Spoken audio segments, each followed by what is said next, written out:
Hello അസ്സലാമു അലൈക്കും. എടാ, 7ാം ക്ലാസ്സിൽ അറബി പരീക്ഷയിൽ എന്തായാലും ചോദിക്കാൻ സാധ്യതയുള്ളൊരു ചോദ്യമാണ്. നിങ്ങൾക്ക് എന്ത് ചെയ്യും, ബയോഡേറ്റ ഫില്ല് ചെയ്യാനുണ്ടാവും. അറബിയിൽ ബയോഡേറ്റയ്ക്ക് എന്താ പറയുക, ബയാനാത്തു ഷഖ്സിയ എന്നാണ് പറയുക അല്ലേ. ബയോഡേറ്റയ്ക്ക് ബയാനാത്തു ഷഖ്സിയ എന്നാണ് പറയുക, ബയോഡേറ്റ. ഓക്കെ, ഈ ബയോഡേറ്റ ഫില്ല് ചെയ്യാനുള്ള ക്വസ്റ്റ്യൻസ് എന്തായാലും വരും. നിങ്ങൾ ഇതേപോലെ താഴെ നിങ്ങൾക്ക് കുറേ ഫില്ല് ചെയ്യാനുള്ള പോയിൻറ്റ്സ് തരും. ഈ പോയിൻ്റൊക്കെ നിങ്ങൾ എന്ത് ചെയ്യണം, അതിൻ്റെ നേരെ സ്യൂട്ടബിൾ ആയിട്ട് ഫില്ല് ചെയ്യണം. ഈ ഫില്ല് ചെയ്യാനുള്ള പോയിന്റ്സ് എവിടെ നിന്ന് നമുക്ക് കിട്ടും? നമ്മൾ സ്വന്തമായിട്ട് എഴുതി ഉണ്ടാക്കണോ? വേണ്ട. എവിടെ നിന്ന് കിട്ടും? ഈ പാരഗ്രാഫ് നമ്മൾ നല്ലപോലെ വായിച്ചാൽ മതി. അപ്പോൾ ഒന്നാമത്തെ പോയിന്റ് ഇസ്മ എന്നാണ്. ഇസ്മ എന്ന് പറഞ്ഞാൽ ഇസ്മുൽ കാമിൽ, ഫുൾ നെയിം അല്ലേ. അപ്പോൾ ഇസ്മ നമുക്ക് പേരാണെന്നറിയാം. അപ്പോൾ നമ്മൾ എന്ത് ചെയ്യണം, ഇതിൽ മിക്കവാറും ഫസ്റ്റ് തന്നെ അയാളെ പേര് കൊടുത്തിട്ടുണ്ടാവും. ആ പേര് നമ്മൾ എന്ത് ചെയ്യണം, എടുത്ത് എഴുതണം. ഇനിയോ മക്കാനുൽ വിലാദത്ത് അല്ലെങ്കിൽ മക്കാനുൽ മീലാദ് എന്നുണ്ടാവും അല്ലേ. ഇത് വിലാദത്ത് മീലാദ് എന്ന് പറഞ്ഞാൽ എന്താ അർത്ഥം? ജനനം. മക്കാൻ എന്ന് പറഞ്ഞാലോ സ്ഥലം.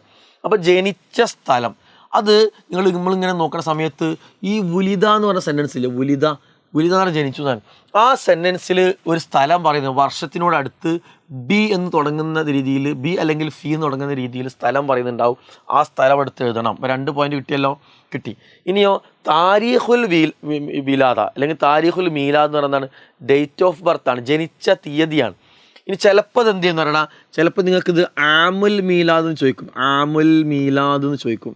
അപ്പോൾ നമുക്ക് എന്ത് ചെയ്യണം, അത് സെയിം സാധനം തന്നെ കേട്ടോ, ജനിച്ച വർഷമാണ്. ഈ ജനിച്ച സ്ഥലം പറഞ്ഞ തൊട്ടടുത്തിനോട് ജനിച്ച വർഷം പറയുണ്ടാവും. നമ്മൾ ആ വർഷം എടുത്തിട്ട് ഇവിടെ എഴുതുക. ഇനിയോ ഇസ്മുൽ വാലിദ്, ഇസ്മു എന്ന് പറഞ്ഞ പേര്, വാലിദ് എന്ന് പറഞ്ഞാലാണ് ഉപ്പ അല്ലേ, അബ് അല്ലേ. വാലിദ് എന്ന് പറഞ്ഞാൽ ഉപ്പയാണ്, അബാണ് അല്ലേ, അബ്. അപ്പോൾ ഉപ്പാൻ്റെ പേരൊന്ന് വാലിദ് എന്ന് പറഞ്ഞിട്ടോ അബ് എന്ന് പറഞ്ഞിട്ടോ എന്തുണ്ടാവും, ഇതിങ്ങനെ വായിച്ചു നോക്കിയിട്ടുണ്ടാവും, വാലിദുഹു ഉണ്ടാവും. ഇവിടെ എന്തുണ്ടാവും, അയാളെ പേരുണ്ടാവും, പേരെടുത്ത് എഴുതുന്നു. ഇനിയോ ഇസ്മുൽ വാലിദത്ത് അങ്ങനെ ചോദിച്ചിട്ടുണ്ടെങ്കിൽ എന്തുണ്ടാവും, വാലിദത്തിൻ്റെ പേര് ഇവിടെ തന്നെ ഉണ്ടാവും, വാലിദത്ത് ഉണ്ടോ, പേര് ഇവിടെ ഉണ്ട്, ഇസ്മുൽ വാലിദത്ത്. അപ്പോൾ അത് കറക്റ്റ് നോക്കിയിട്ട് എന്ത് ചെയ്യണം. വാലിദത്ത് എന്ന് പറഞ്ഞാൽ എന്താണ്, വാലിദത്ത് എന്ന് പറഞ്ഞാൽ ഉമ്മാണ് അല്ലേ, വാലിദത്ത് ഉമ്മാണ്. ഓക്കെ, ഇനിയോ ജിൻസിയത്ത് എന്ന് പറഞ്ഞാൽ അവരുടെ രാജ്യമാണ് കേട്ടോ. ജിൻസിയത്ത് പറഞ്ഞാൽ നമ്മൾ അവരെ കൺട്രി, രാജ്യം ഏതാന്നുള്ളതാണ് എഴുതേണ്ടത്.